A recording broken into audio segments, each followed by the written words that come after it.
Hi అండి, నేను మీ Rekha. Welcome back to Rekha's kitchen. ఈరోజు ఈజీ ప్రాసెస్లో కరాచీ బిస్కెట్స్ ఎలా చేసుకుందామో చూపించబోతున్నానండి.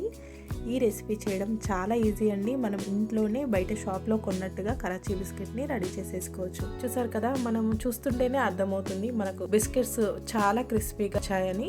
ఈ కరాచీ బిస్కెట్ చేయడం చాలా ఈజీ అండి, సింపుల్ ప్రాసెస్ కూడా. మరి సింపుల్ ప్రాసెస్లో ఎలా చేసుకుందామో చూద్దాం.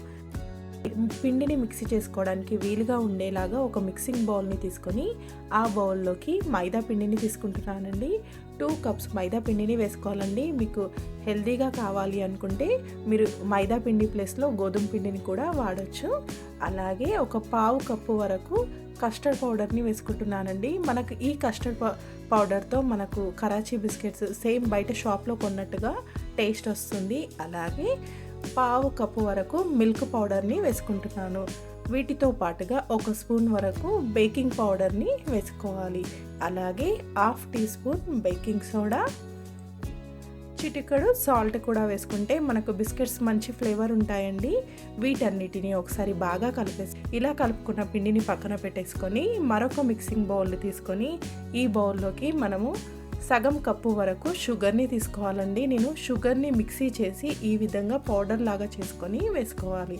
మనం 2 కప్పుల మైదా పిండికి సగం కప్పు షుగర్ కరెక్ట్గా సరిపోతుందండి. అలాగే 2 కప్పుల మైదా పిండికి సగం కప్పు వరకు నెయ్యిని తీసుకోవాలండి. మనకు ఈ నెయ్యి రూమ్ టెంపరేచర్లో ఉండాలండి. మనం ఫ్రిడ్జ్లో నుండి తీసిన వెంటనే వాడకుండా ఇలా రూమ్ టెంపరేచర్ ఉన్న నెయ్యిని వాడామంటే బిస్కెట్స్ మనకు క్రంచీగా చాలా బాగుంటాయండి. ఈ నెయ్యిని మనం ఒకేసారి వేసేయకుండా కొంచెం కొంచెం వేసుకుంటూ షుగర్ని మెల్ట్ చేసుకోవాలి. మొత్తం నెయ్యి ఒకేసారి వేసామంటే మనకు పిండి కొంచెం లూజ్గా అయ్యే ఛాన్స్ ఉంటుందండి. అందుకే మనం ఈ నెయ్యిని కొంచెం కొంచెం వేసుకుంటూ షుగర్ని మెల్ట్ అయ్యే వరకు మెల్ట్ చేసుకోవాలి. మనకు షుగర్ ఎంత చక్కగా మెల్ట్ అవుతే బిస్కెట్స్ అంత క్రంచీగా సాఫ్ట్గా వస్తాయండి. ఈ షుగర్ నెయ్యిని అట్లీస్ట్ ఒక 5 మినిట్స్ పాటు బాగా తిప్పుతూ కలుపుకోవాలి. ఇలా చేయడం వలన మనకు బిస్కెట్స్ సాఫ్ట్గా వస్తాయండి. మనం 5 మినిట్స్ ఇలా చేసిన తర్వాత వీటిలోకి మనం కలిపి పెట్టుకున్న పిండిని వేసుకోవాలి. చూసారు కదా, మనకు షుగర్ ఈ విధంగా కలిసిపోయి మనకి ఇలా థిక్గా క్రీమీగా అవుతుందండి. ఆ తర్వాత వీటిలోకి ఒక 10 వరకు కాజుని తీసుకొని చిన్న ముక్కలుగా కట్ చేసుకొని వేసుకోవాలి. అలాగే 2 టేబుల్ స్పూన్స్ పంప్కిన్ సీడ్స్ని కూడా వేసేసుకొని వీటన్నిటిని కలిసేలాగా బాగా కలిపేసుకోవాలి. ఇలా మనము ఎలాంటి డ్రై ఫ్రూట్స్నైనా వాడొచ్చండి. నేను కాజు పంప్కిన్ సీడ్స్ని వాడుతున్నారు. మీరు ఈ ప్లేస్లో ఎలాంటి డ్రై ఫ్రూట్స్నైనా వేసుకోవచ్చు. ఇలా బాగా కలిపేసుకొని మనం కలిపి పెట్టుకున్న పిండిని వేసేసుకొని మనము సాఫ్ట్గా కలుపుకోవాలి.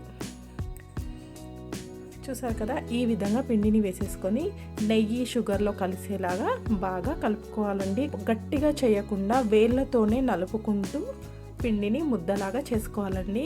చూసారు కదా, మనకు మిగిలిన నెయ్యిని మొత్తం వేసేసుకోవాలి. మనం ఇలా పిండిని నలిపినప్పుడు మనకు ముద్దలాగా వచ్చింది అంటే మనకు నెయ్యి కరెక్ట్గా సరిపోయినట్టు. ఒకవేళ మీకు పిండి ముద్దలాగా కాకుండా పొడి పొడిగా ఉంది అనుకుంటే మరొక 2 టేబుల్ స్పూన్స్ నెయ్యిని వేసుకుంటే కరెక్ట్గా ఉంటుంది. ఆ తర్వాత ఎక్కువ వాటర్ పట్టవండి, మనకు కేవలం కొన్ని వాటర్ మాత్రమే పడుతుంది. అందుకే కొన్ని వాటర్ని తీసుకొని కొన్ని ఈ విధంగా పిండి పైన చల్లుకుంటూ మనం పిండిని ముద్దలాగా అయ్యే వరకు చేసుకోవాలండి. ఈ పిండి మరీ మెత్తగా ఉండొద్దండి, కొంచెం గట్టిగా ఉండేలాగా తడుపుకోవాలి. అలాగే 1/2 టీ స్పూన్ ఇలాచి పౌడర్ని వేసేసుకొని పిండిలో కలిసేలాగా బాగా కలిపేసుకొని మనం ఇప్పుడు ఈ పిండిని ముద్దలాగా చేసుకోవాలి.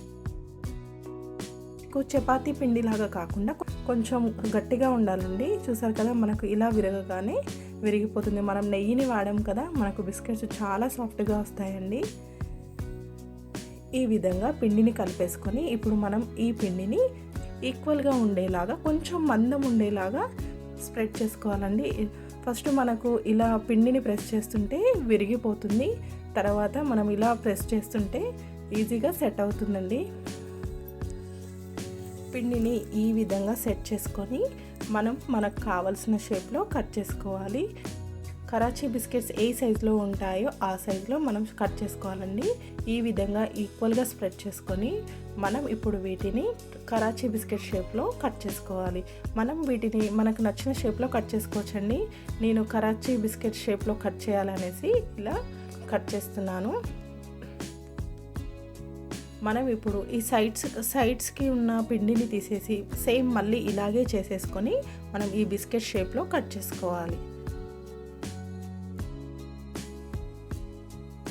మనకు ఈ బిస్కెట్స్ కొంచెం తిక్కుగా ఉండాలండి, మరీ పల్చగా చేసామంటే మనకు తీస్తుంటే విరిగిపోతుంది. చూసారు కదా, ఈ విధంగా ఇంత మందం ఉండేలాగా మనం పిండిని రెడీ చేసుకోవాలండి. ఇలా రెడీ చేసుకున్న బిస్కెట్స్ని ఇప్పుడు నేను బేకింగ్ ట్రేలో పెట్టుకుంటున్నానండి. ఇలా బేకింగ్ ట్రేని తీసుకొని ఒక బటర్ పేపర్ని వేసుకొని మనం కట్ చేసి పెట్టుకున్న బిస్కెట్స్ని ఈ ట్రే పైన కొంచెం కొంచెం గ్యాప్ ఇస్తూ పెట్టుకోవాలి.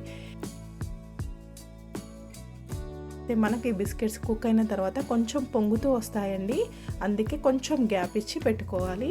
ముందుగా అవన్నీ ప్రీహీట్ చేసుకొని ఆ తర్వాత 280 degreesలో 35 minutes కుక్ చేసుకున్నామంటే ఈజీగా కుక్ అయిపోతుందండి. మీరు 35 minutes అయినా కుక్ చేసుకోవచ్చు, లేదా మనకు బిస్కెట్స్ బ్యాక్ సైడ్ కొంచెం గోల్డెన్ కలర్ వచ్చే వరకు ఫ్రై చేసుకుంటే సరిపోతుంది. చూసారు కదండి, 35 minutes తర్వాత మనకు బిస్కెట్స్ చక్కగా పొంగుతూ కరెక్ట్గా వస్తుంది. మనకు బిస్కెట్స్ టచ్ చేసి చూస్తే కొంచెం గట్టిగా అవుతుందండి, అప్పుడే మనం తీసుకోవాలి. మనకు 35 minutes పెట్టామంటే ఈజీగా కుక్ అయిపోతుంది.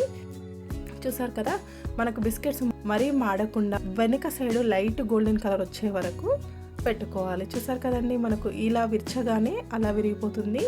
చూస్తుంటేనే తెలుస్తుంది మనకు బిస్కెట్స్ కరెక్ట్గా వచ్చాయని, సాఫ్ట్గా ఉన్నాయని.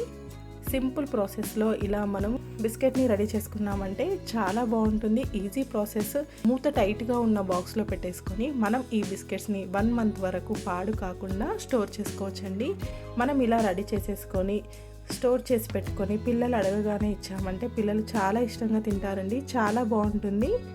మీరు ట్రై చేయండి. ఈ వీడియో కనుక మీకు నచ్చితే లైక్ చేయండి, అలాగే షేర్ చేయండి. మరికొన్ని కొత్త రెసిపీస్ కోసం రేఖాస్ కిచెన్ని సబ్స్క్రైబ్ చేసుకోండి. Thank you for watching.